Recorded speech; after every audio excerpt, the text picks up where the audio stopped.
যে বেগম খালেদা জিয়াকে মিথ্যা মামলা দিয়ে জেলখানায় পাঠিয়েছিল, আজকে সেই বেগম খালেদা জিয়া বীরের বেশে কোন আপোষ করে না, আজকে জনগণের রায় নিয়ে আজকে সেই কারাগার থেকে বের হয়ে বিজয়ের বেশে আজকে অসুস্থ অবস্থায় তিনি চিকিৎসার জন্য বিদেশ গিয়েছেন। আজকে যে জায়গায় আধা ঘন্টা লাগার কথা তার বাসা থেকে বিমানবন্দরে যাওয়ার জন্য, কিন্তু জনগণের যে ঢল, জনগণের যে স্রোত গুলশান থেকে এয়ারপোর্ট পর্যন্ত নেমেছে, 4 ঘন্টা সময় লেগেছে তাকে এই বাসা থেকে এয়ারপোর্ট যেতে। এটাই হলো একদিন দিয়ে দৌড়ায়া হাসিনা পালাইছে, আর একদিন দিয়ে বিজয়ের বেশে লক্ষ লক্ষ মানুষের শ্রদ্ধা নিয়ে, ভালোবাসা নিয়ে, দোয়া নিয়ে আজকে তিনি বিদেশে চিকিৎসার জন্য গিয়েছেন। কাজে অত্যাচার করে কেউ টিকতে পারে না, জনগণের রায় ছাড়া কেউ টিকতে পারে না। ইতিহাস থেকে শিক্ষা নেওয়ার জন্য আমরা সবাই বলি, ইতিহাস থেকে আমরা শিক্ষা গ্রহণ করা উচিত। তাই আমরা বিএনপি সেই জনগণের ক্ষমতায় বিশ্বাস করে, জনগণের ক্ষমতায় বিশ্বাস করে, প্রতিবেশী রাষ্ট্রের ক্ষমতার উপর ভর করে বেশি দিন ক্ষমতায় টিকে থাকা যায় না। এই পরিণতি হয় যেটা শেখ হাসিনার পরিণতি হয়েছে। আমরা চাই জনগণের হারিয়ে যাওয়া ক্ষমতা, জনগণের ছিনতাই করা ক্ষমতা জনগণের হাতে ছেড়ে দেন। ডক্টর ইউনূস সাহেবকে বলবো, জনগণের ক্ষমতা জনগণের হাতে ফিরিয়ে দেন। আপনার সম্মান সারা পৃথিবীতে আছে, বাংলাদেশেও আছে। এই সকল ষড়যন্ত্রকে যদি ফেস করতে হয় তাহলে জাতীয় ঐক্যমত্য দরকার। বিএনপি সে ঐক্যমতে বিশ্বাস করে, আর ইনশাআল্লাহ সকলকে নিয়ে সরকার গঠন করেই বিএনপি এই ষড়যন্ত্র মোকাবেলা করবে। কোনো ষড়যন্ত্র আর টিকবে না। ওই বিদেশ থেকে বৈশা একজনের এখানে ক্ষমতায় বসায় দিবে, বাংলাদেশ এর জন্য আমরা স্বাধীন করি নাই। এর আমাদের যে পানির সমস্যা প্রতিবেশী রাষ্ট্র ভারতের সাথে, সেটা সেই মুক্তিযুদ্ধ স্বাধীনতার সময় থেকে যেটা শুরু হয়েছে, পরবর্তী সময় আওয়ামী লীগ ক্ষমতা আসার পরে সেই সমস্যার সমাধান করতে পারে নাই। বিএনপির প্রতিষ্ঠাতা শহীদ রাষ্ট্রপতি জিয়া রহমান যখন জাতিসংঘে সেই ফারাক্কার সমস্যা নিয়ে তুলেছেন, তখনই কিন্তু সেটা ভারত বাধ্য হয়েছে বাংলাদেশের সাথে বৈধ চুক্তি করতে। এরপরে যে সমস্ত নদীর পানির সমস্যা নিয়ে বারবার আলোচনা হয়েছে, আপনারা দেখেছেন সেই সমস্ত আলোচনা ভারত আমাদের কতটুকু দিল, কতটুকু করলো, সেই সম্পর্কে কিন্তু সংসদও জানে না, জনগণও জানে না। কিন্তু বিএনপির অবস্থা পরিষ্কার। বিএনপি দেশের স্বার্থে রাজনীতি করে, সেটা আমরা প্রমাণ করেছি বারবার। যেমনি জিয়া রহমান করেছে, ঠিক তেমনি বেগম খালেদা জিয়া যখন ছিলেন তখনও তিনি সেগুলো সেভাবে করার চেষ্টা করেছেন। এই টিপাইমুখ বাদ দিয়ে গত ফ্যাসিবাদ সরকারের আমলে যখন সমস্যার সৃষ্টি হয়, তার কয়েকদিন আগে বেগম খালেদা জিয়াকে এই ফ্যাসিবাদী সরকার তার ক্যান্টনমেন্টের বাসা থেকে উচ্ছেদ করেছিলেন।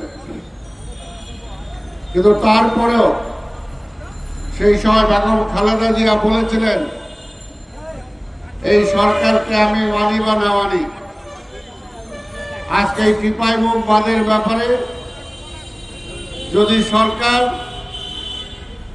কোন উদ্যোগ গ্রহণ করে তাহলে আমরা অবশ্যই সেই উদ্যোগের সাথে আছি।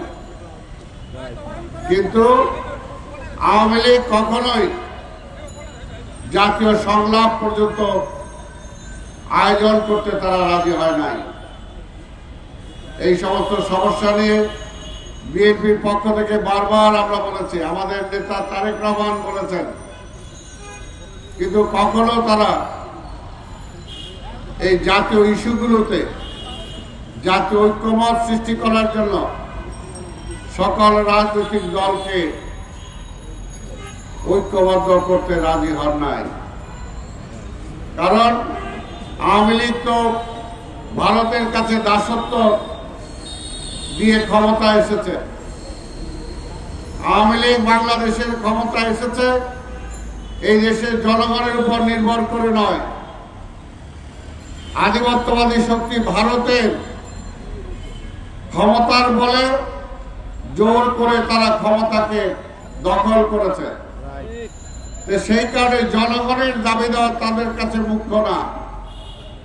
ভারত কিসে খুশি হবে সেটাতেই তারা সবসময় ব্যস্ত ছিল। তাই আমরা যতই বলেছি জাতীয় ঐক্য সৃষ্টি করতে হবে,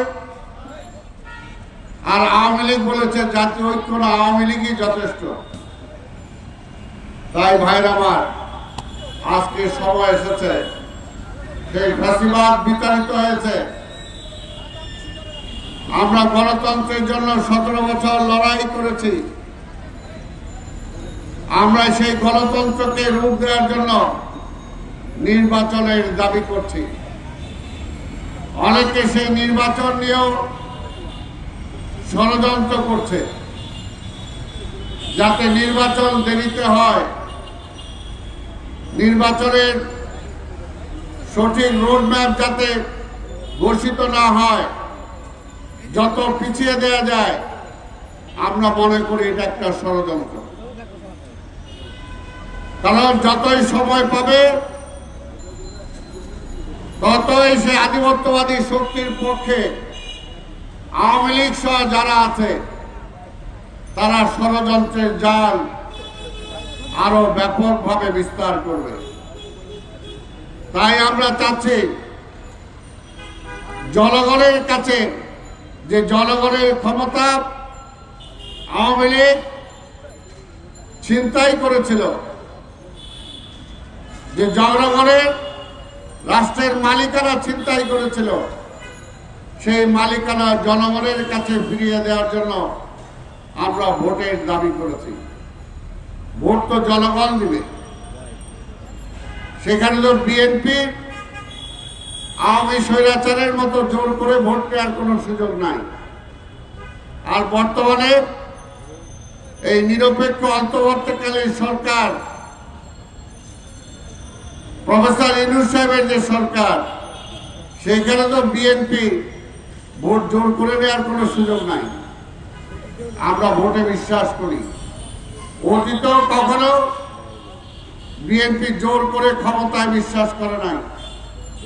তাই এখনো আমরা চাই যে জনগণ ঠিক করবে কাকে তারা রাষ্ট্র পরিচালনার দায়িত্ব দিবে। যে সেখানে ভয় পাওয়ার কি আছে? ভয় পাওয়ার কি আছে? রাজনীতিবিদরা কখনো ভুল করতে পারে, কিন্তু দেশের জনগণ কখনো ভুল করে নাই, কখনোই ভুল করে নাই।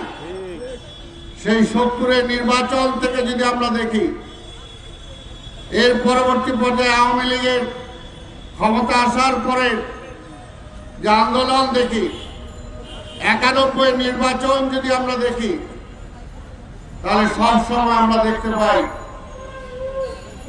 কোন রাজনৈতিক দল প্রভাবান্বিত করতে পারে নাই। জনগণ সঠিক সিদ্ধান্ত নিয়েছে, এবং জনগণ সঠিক সিদ্ধান্ত নিবে এই কারণে আওয়ামী লীগ গত 15 বছর ভোট দেয় নাই। ভোট দেয় নাই। তারা প্রকাশ্যে বলেছে ভোট দিব তো বিএনপি ক্ষমতা আসবে, তারেক রহমান ক্ষমতা আসবে, এই কারণে তারা ভোট দেয় নাই। এই সরকারও কি সেই রোগে পাইছে কিনা আজকে আমি প্রশ্ন করতে চাই।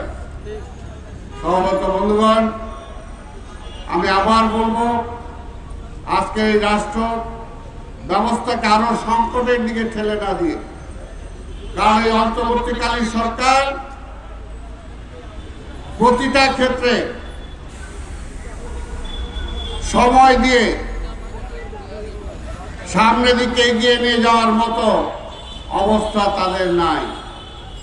আমরা দেখতে পাচ্ছি যে স্বাভাবিকভাবে 18 জন বা 19 জন উপদেষ্টা নিয়ে সমস্যাবহুল একটা দেশ, এবং গত হাসিনা সরকার এই দেশটাকে আরো সমস্যায় নিমজ্জিত করেছে, সবকিছু দলীয়করণ করেছে, অর্থনীতিকে শেষ করে দিয়েছে, পররাষ্ট্রনীতিকে শেষ করে দিয়েছে, এমন কোন সেক্টর নাই, শিক্ষা ব্যবস্থাকে শেষ করে দিয়েছে, পুলিশের ব্যবস্থাকে শেষ করে দিয়েছে, এমন কোন সেক্টর নাই, বিচার বিভাগকে শেষ করে দিয়েছে।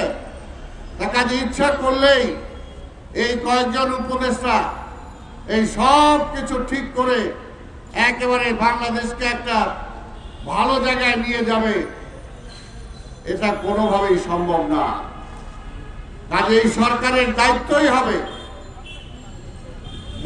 হবে মূলত একটি গ্রহণযোগ্য নিরপেক্ষ নির্বাচনের মাধ্যমে জনগণের ম্যান্ডেট দিয়ে জনগণ যাকে ক্ষমতায় পাঠাতে চায় সেই সরকারের হাতে ক্ষমতা অর্পণ করা, এবং তার পূর্বে নির্বাচনকে গ্রহণযোগ্য করার জন্য যা যা সংশোধন করা দরকার, সংস্কার করা দরকার, সেগুলো তারা করুক। কিন্তু জনগণের সব সমস্যা, এই যে আজকের এখানে কৃষকরা, কিষানীরা মানববন্ধন করতেছে, আজকে সারা দেশের কৃষকদের সমস্যাকে এই সরকারের পক্ষে এই মুহূর্তে সমাধান করা সম্ভব না।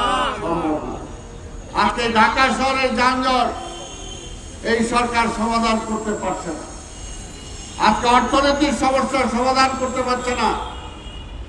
তার মাঝখানে আবার আমরা দেখতে পাচ্ছি এই ভারতে বসে সেই আধিপত্যবাদী সরকারের এখানে বসে যে পলায়নকৃত ফ্যাসিবাদ শেখ হাসিনা ওইখানে বসে ষড়যন্ত্র করছে, তার সাবেক মন্ত্রী এমপিরা সেখানে প্রকাশ্যে সমাবেশ করছে।